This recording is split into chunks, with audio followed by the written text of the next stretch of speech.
Bonjour chers frères et sœurs dans le Seigneur, nous sommes aujourd'hui le mercredi 28 mai 2025. Voici le texte pour cette pensée biblique quotidienne, Zacharie chapitre 12. En voici le titre. La victoire de l'Éternel et la repentance. Les peuples s'uniront pour combattre Jérusalem et Juda. Mais le Créateur annonce qu'il veillera sur eux et qu'il détruira toutes les nations qui voudront les combattre. Remarquons la distinction entre le pays de Juda et la ville de Jérusalem. L'Éternel sauvera d'abord la population de Juda pour que Jérusalem reste humble.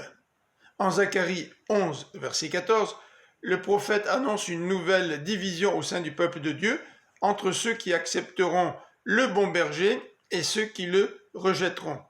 Plusieurs y voient les autorités religieuses qui se sont opposées à Jésus en le faisant mourir sur la croix.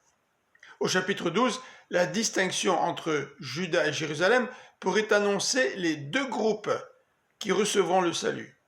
Juda représenterait les païens qui seront d'abord intégrés au peuple de Dieu.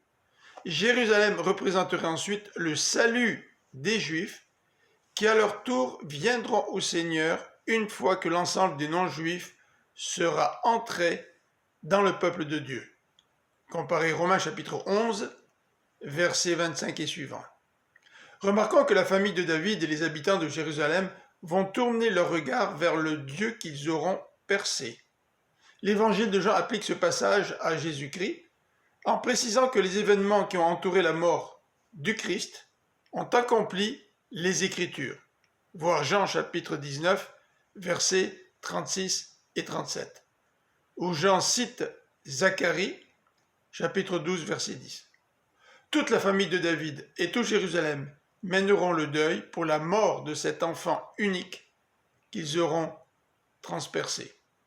Je vous souhaite une bonne fin de journée, que le Seigneur vous bénisse. À demain.